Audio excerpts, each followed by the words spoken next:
little question, Woodstock.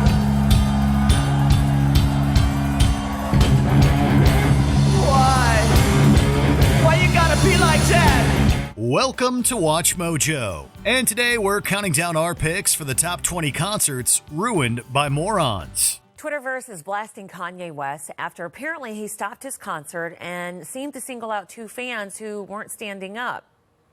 One of them was in a wheelchair. For this list, we'll be looking at concerts that ended up going horribly wrong because of someone's poor choices, whether it was the organizers, the audience, or the performers themselves. Do you know of any other disastrous concerts ruined by foolish decisions? If so, please tell us in the comments section. If you like what you're hearing, be sure to check out the full song at the link below.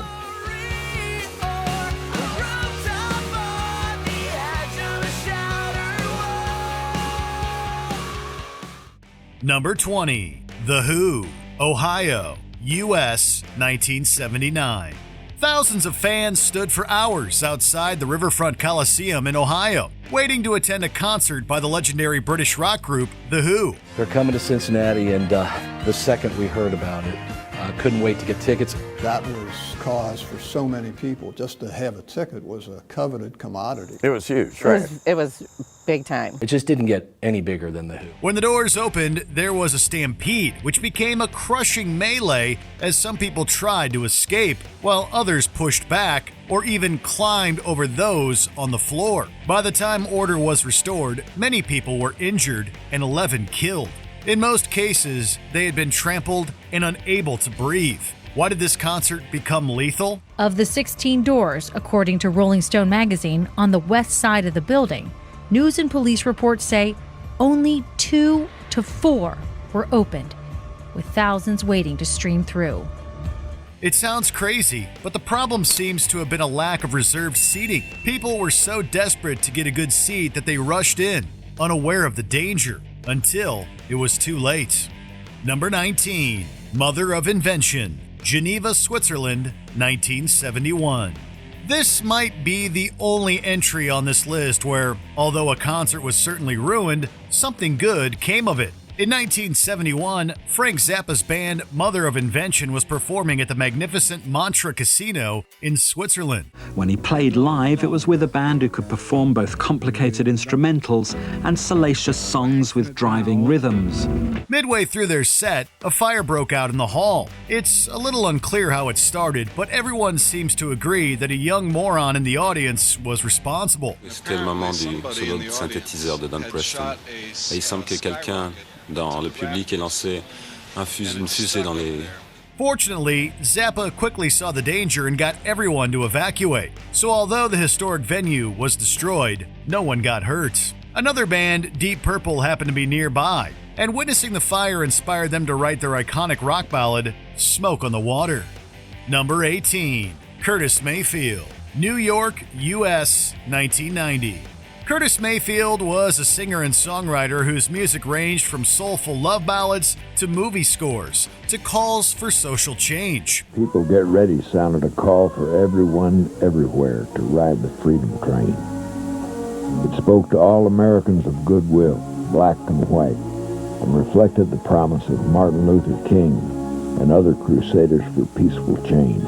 But his live performance career ended tragically at a concert in Brooklyn when he was only 48. The weather was ominous, with strong winds and approaching thunderstorms. However, the sponsor of the show was reluctant to cancel, since there were already thousands of people in the audience. The opening act was cut short and Mayfield was brought on, hoping to beat the weather. Just as he stepped on stage, a gust of wind brought down a heavy metal rig overhead, and a stage light struck Mayfield. The wind was just kicking up. The wind just came in like unbelievable. It just came in, and everything just started to rock. Curtis was facing the audience, and it just came down. He survived, but would be paralyzed for the rest of his life. Number 17. Kanye West, Sydney, Australia, 2014. Chances are, you've already heard of some controversial incident involving the rapper Kanye West, now known as Ye. He's made a number of statements that others found offensive. The fallout continues for Ye, formerly known as Kanye West, whose recent anti-Semitic comments have caused public outrage. However, it's unusual for him to make them during concerts. Back in 2014 at an event in Sydney, Australia, Ye demanded that everyone in the audience get up and dance. Two people didn't. A long awkward pause ensued as Ye complained and audience members booed, but the holdouts still didn't stand. That was because they couldn't. Both people had physical disabilities. Yeah, the other fan pointed out that, hey, I have a prosthetic limb. This was at a concert over the weekend in Sydney, Australia, as reps have not said anything about the incident. Once Ye realized this, he continued the concert. However, it seems reasonable to wonder why the rapper didn't do that to begin with, rather than embarrassing two fans who just wanted to watch the show. Number 16, Kid Rock, North Dakota, US, 2022.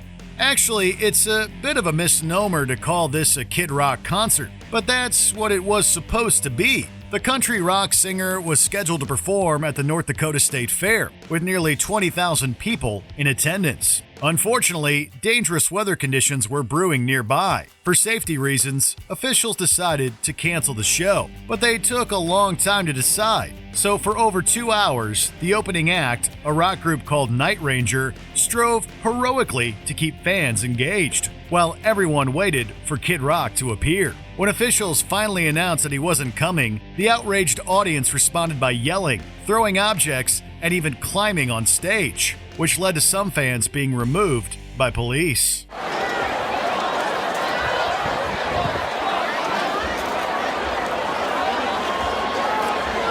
Number 15, Philadelphia Orchestra, Pennsylvania, US, 2023.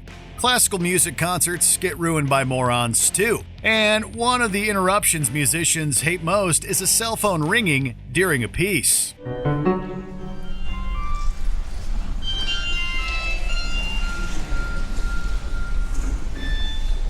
Despite announcements made before every concert reminding people to silence their phones, somehow it still happens. And for Maestro Yannick Nézet-Séguin of the Philadelphia Orchestra, 2 times in one performance was too many. Ordinarily, the Canadian conductor will stop the orchestra and wait for quiet, then continue, trying to maintain the continuity of the work.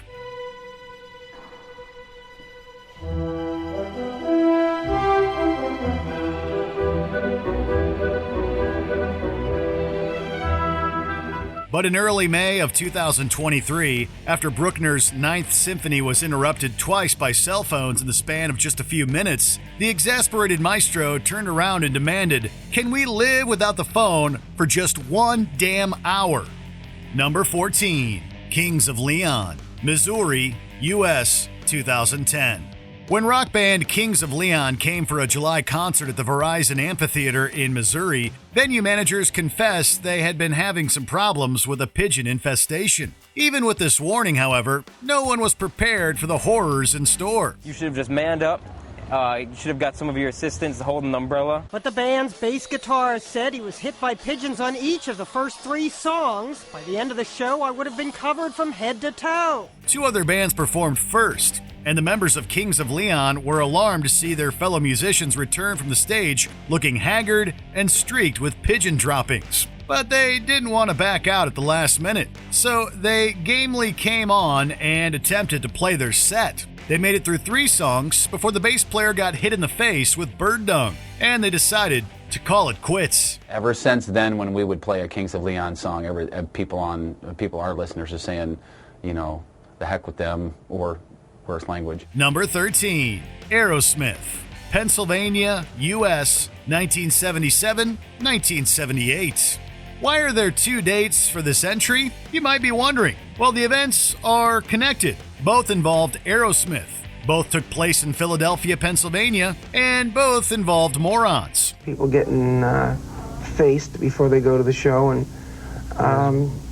you know, I don't think you can blame it on the type of music they're doing or well, there's plenty of violence. Anything in particular, yeah. In October of 1997, Aerosmith were coming on stage for an encore at the Spectrum Arena when someone in the audience threw a cherry bomb, a small but powerful firecracker, at them. 2 band members were seriously injured, and the group was understandably upset. However, a year later, they decided to give Philadelphia another chance.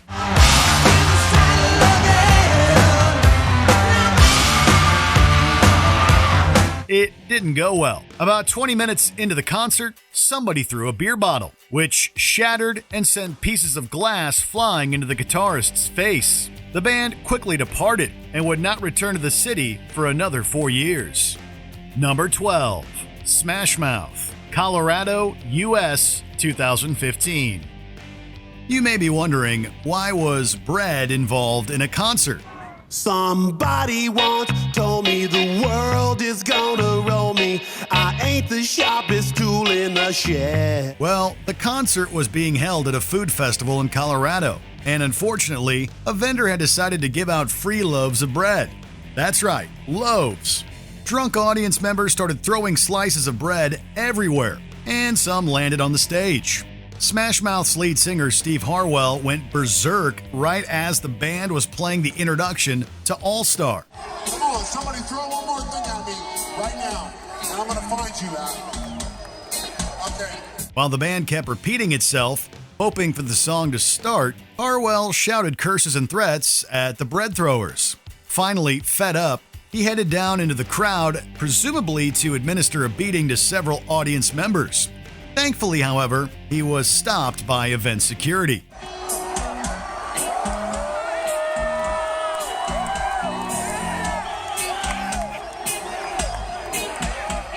Number 11. Callejeros, Buenos Aires, Argentina, 2004.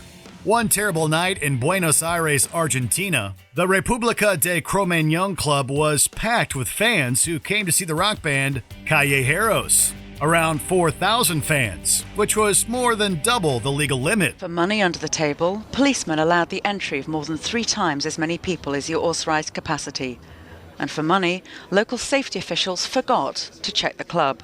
Someone in the crowd lit a flare, and the ceiling caught fire. As everyone tried to flee, they found that most of the exit doors were locked. By the end of the night, over 100 people were dead, and hundreds more critically injured. The club owner later complained that he locked the doors to prevent people from coming in without paying, which seems like a weak excuse, considering how overcrowded the club already was. The concert organizer and the band have been targeted for a long time, but now everyone agrees that this tragedy has several responsible parties. He and several officials involved were later sentenced to imprisonment.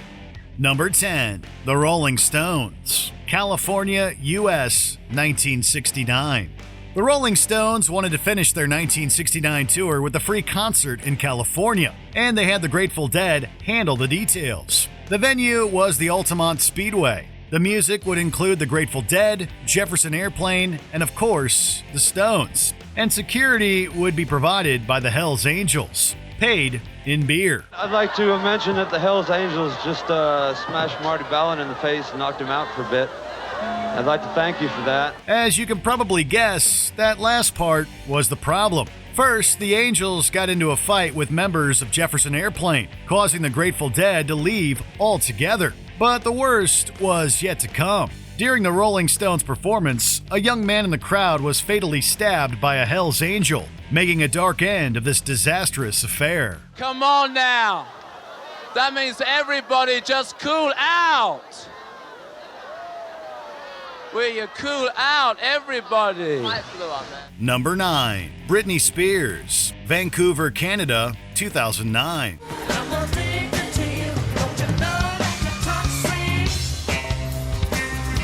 At a concert in Vancouver, about 15 minutes into her set, Britney Spears suddenly walked off stage. The audience was left waiting in the dark, confused. Someone made an announcement that the show would begin again when the stage was cleared of smoke, and everyone was reminded that it is a non-smoking building.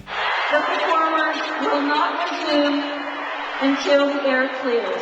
About half an hour passed, during which hockey intermission music played over the speakers, presumably intended to be soothing, but apparently somewhat annoying. Spears returned and began to sing, but then, toward the end of a song, she abruptly left the stage again. When she came back for the last time, her parting advice to the frustrated audience was, "Don't smoke weed." Number 8. Nickelback, Ilha do Hermal, Portugal, 2002. In 2002, while playing a set in Portugal, the band Nickelback was pelted with rocks and bottles from the crowd. How the hell do we wind up like this? No one really knows why, but given their behavior, it seems like most of the audience came to see a concert by a band they hated. After weathering 2 songs under this barrage of hard objects, lead singer Chad Kroeger asked the crowd a pointed question. Up to you. You guys want to hear some rock and roll or you want to go home? When he was answered with a bottle to the back of the head, Kroeger and the rest of the band simply left the stage, though not without directing a couple of middle fingers towards the audience. Not like you to say sorry. I was waiting on a different story. Number 7. Justin Bieber, Manchester, United Kingdom, 2016. Normally, screams from the audience at a concert are a good thing, but maybe not so much when you're trying to deliver an impassioned speech about everyone's purpose in life. And the reason why I named it the Purpose Tour is because I simply wanted to remind everybody that everybody has a purpose. A little trite, perhaps, but hardly worth screaming at. However, Justin Bieber had to plead with the audience members to stop yelling and making noise during his talk at a concert in Manchester, England. When the screaming still didn't stop, Bieber angrily stormed off stage.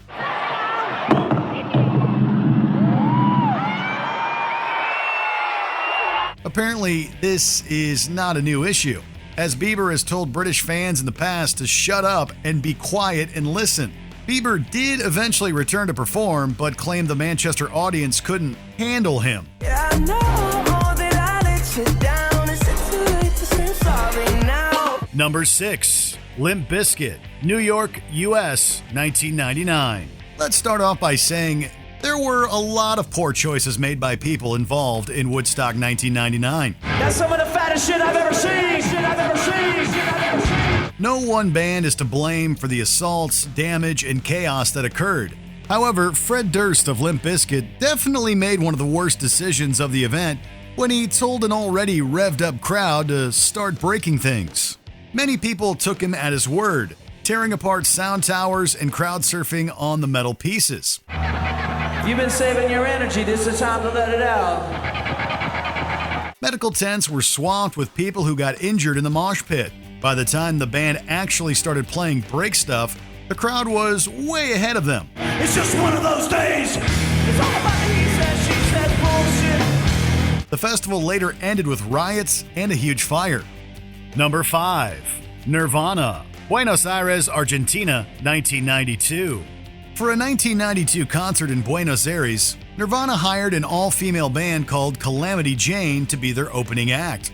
The audience treated them horribly, shouting obscenities and throwing mud and rocks until they left the stage in despair. I think lighters Lots and of dirt. I don't know. dirt, Money, and peso ice, or money. spit. Yeah, Lots of spit. lots of spit on Gilly. Unfortunately, A whole circle of spit. At first, lead singer Kurt Cobain wanted to cancel the show, but instead, Nirvana decided to give the audience a taste of their own medicine.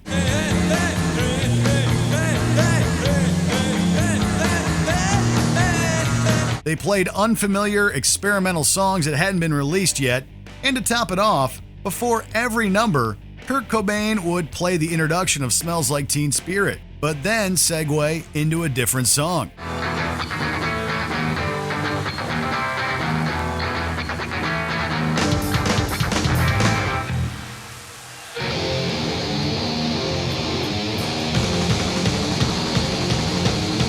Whether the crowd knew it or not, their rudeness led to one of the most unusual concerts Nirvana has ever given. Number 4. Metallica and Guns N' Roses, Montreal, Canada, 1992. This disastrous concert began with Metallica's James Hetfield getting horribly burned by his own pyrotechnics and having to be rushed to the hospital. There was an incident with the pyrotechnics. Unfortunately, James is on his way to the hospital right now, and we're very sorry, but we can't continue the concert. Then, the audience had to wait over 2 hours for the famously unpunctual Guns N' Roses to show up. Unfortunately, frontman Axl Rose had been having vocal problems throughout the tour. And whether it was due to this or problems with feedback in the building, Guns N' Roses also left the stage after only a few songs. We had just stopped the tour because I had throat problems. Came back and I realized I'm going to hurt myself. Right. I told Slash 2 more songs. If we can't get it fixed, I got to go. You know? The audience went mad with rage, rioting and looting until they were finally subdued by Montreal police. That's when all hell broke loose. So the kids start freaking, turning over cop cars, fighting the police, burning everything inside. People just storming into the grandstands and destroying everything. Several people were injured, and Guns N' Roses ended up being banned from Montreal's Olympic Stadium for life. Number 3, Travis Scott, Texas, U.S., 2021. One of the worst things about this recent tragic event is that in hindsight, it seems easily preventable. At 9 o'clock in the morning, a security breach let thousands of unregistered fans into the stadium. An activity log from the Houston Fire Department noted trouble throughout the day, including 54 patients being treated by medical staff before 4 p.m., and dangerous crowd conditions throughout the afternoon. By the afternoon, there were hundreds of reported injuries, and the Houston police described dangerous crowd conditions. Then, when Travis Scott came on stage at 9 p.m., audience members made a mad rush toward the front, trampling everyone in their path. Those at the front of the crowd were being pushed up against this security barrier. Because of all the lights and noise, Scott himself claims he was unaware of what was going on. By the time it was over, 8 people were dead. Exactly who was responsible for this tragedy is hard to say, but clearly the event should have been stopped before that point. The show ends around 10:12, with Scott closing it out, running about 72 minutes in all, and continuing about 42 minutes after police first reported that multiple people had been trampled. Number 2, Fyre Festival, the Bahamas, 2017. This was a highly promoted concert series that just didn't happen. Fyre Festival was billed as a glamorous vacation on a remote island in the Bahamas, with lots of music, food, and fun.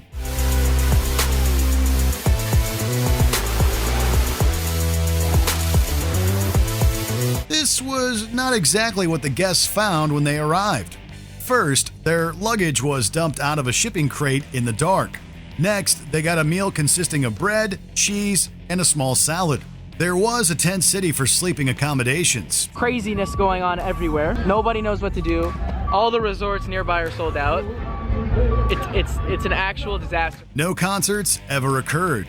The organizer, Billy McFarland, had scammed everyone who bought tickets. Not to mention hundreds of island workers who had devoted their time and money into preparing for the event. Some locals in Exuma who provided the festival with services are still owed more than $100,000 by the festival's organizers. More like a dumpster fire than a festival.